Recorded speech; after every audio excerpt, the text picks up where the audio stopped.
Thank you for stopping by Ballistic Barbecue. On today's video, I'm going to be cooking an absolutely gigantic tomahawk ribeye on the Weber grill. Let's get going. All right, first things first, before we start cooking, I want to give a couple unsolicited, probably unexpected shout outs to some companies, to some brands that I'm a true believer of. I'm a regular user of their products. First is going to be Liberty Meat Shop.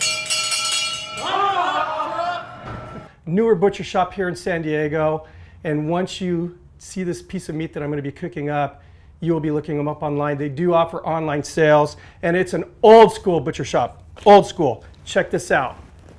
4.79 pounds of angry Black Angus. This is a tomahawk cut ribeye steak. It's over 3.5 inches thick, and I cannot wait to get this on my Weber. Second is going to be a longtime friend of mine, Tango Spice Company.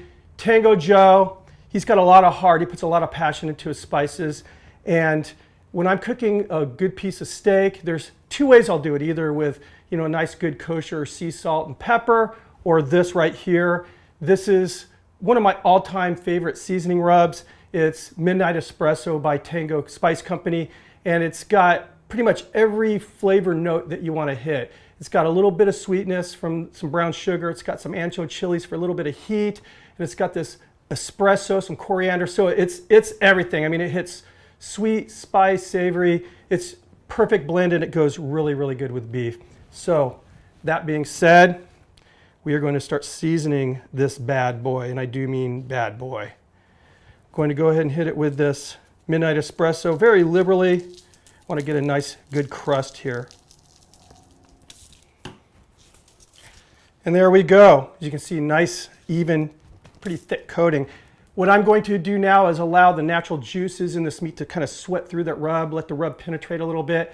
In the meantime, I'm going to get the Weber ready, so I'll meet you out in the backyard. All right, now for this cook, we are going low and slow. I'm going to do a reverse sear. I'm running the Weber at 250 degrees right now. I'm going to show you how I dialed that in. So I'm running lump charcoal. I got this center portion lit with a blowtorch. Once it got established, I closed the lower damper to where it's just about a quarter of the way open, put the lid on with the damper over where the meat is going to be, open that to just about a quarter of the way open, and I'm running 250 right now, and I'll be checking on it as I need to. So we're going to put the meat on the grill, again away from the heat source. I'm going to add just a little chunk of mesquite. A little mesquite goes a long way, and that's going to add a nice good smoky flavor. Now I'm going to put a meat probe in, center of the cut, and I want to run it into about the center of the meat without touching the bone. Lid back on, again, damper over the meat, and honestly looking at this, it's about 1/8 of the way open. I'm looking for 250 degrees. If I need to tweak the bottom or the top, I will. But this thing runs pretty stable the way I have it set up at 250. I'm going to cook this until the internal temperature of the steak reaches 120 degrees, which is pretty rare. I'm going to wrap it in foil, pull it off, and allow that carryover to bring it up. Usually medium rare is about 130. I'm going to wait until 127. Then we'll bring it back out, and we're going to sear it off on the Ballistic griddle. See you in a bit. All right, meat has just hit 120, and I got to tell you, it smells so good. What I'm going to do now is pull this from the grill. We're going to wrap it in foil. We're going to allow that carryover to bring the temp up. Again, I'm looking for 127 to 130 for that nice medium rare. In the meantime, bottom damper is fully open, leaving the lid off. And I'm going to let these coals come back to life for that searing grand finale. See you in a bit. All right, so that meat is risen up to 127. Like I said, for me, that's where I want it. It's that kind of rarer side of medium rare. Had the Ballistic griddle in place. It's piping hot right now. One quick note, we've been getting some messages on how to clean this thing. Honestly, while it's still hot, just take a scraper, scrape off the crumbs, let it cool down. You can take a scouring pad and scour it, just soap and water, whatever. But what I like to do is kind of let it season up just like you would a cast iron skillet, because it's going to get this nice kind of black patina on it, become more non-stick. Anyway, let's get cooking. I like to get some fat down when we sear on this thing, so I'm going to use beef tallow, which is simply beef lard. I'll have a link down below if you want to buy some. And I'm also going to use some butter, and that's going to be more for the flavor. You can use any type of fat.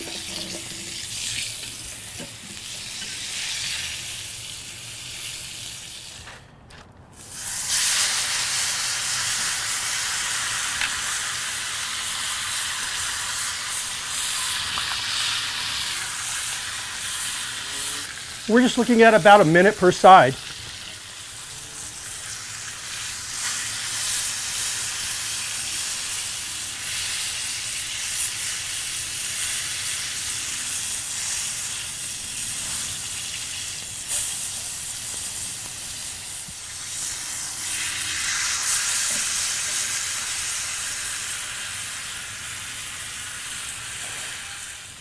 All right, I'm happy with the sear we have here. We're gonna pull it off. Now the nice thing about a reverse sear is the meat's already rested. If we want, we can go ahead and just start slicing this sizzling hot. So let me set the cameras up for the nice presentation and we'll get this carved up. Right now this is just under 5 pounds of meat. I'm not going to eat this monster by myself, although I probably could, I don't know. We went to the fair yesterday. My body's still not real happy with me for the stuff I ate there. So what I'm going to do is kind of present this how I'm going to serve this to my family, because we're all going to eat this. Cool thing is, again, having a butcher is they left all this meat on the bone here. It's going to be my son's Scooby snack. So first thing I'm going to do is go ahead and cut this, the main part of the meat, off the bone here.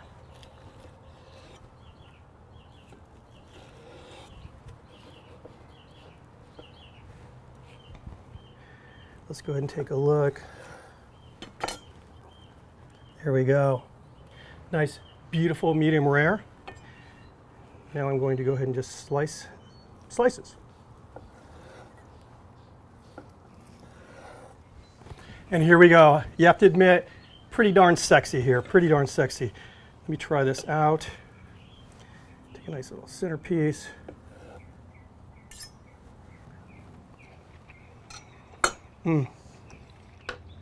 Wow.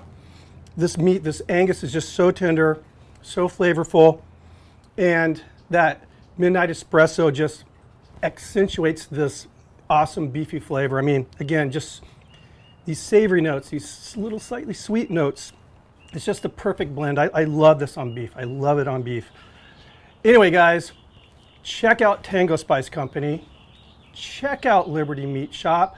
And I have a special announcement. I'd like to give a belated birthday wish to my buddy Marcel Radnai.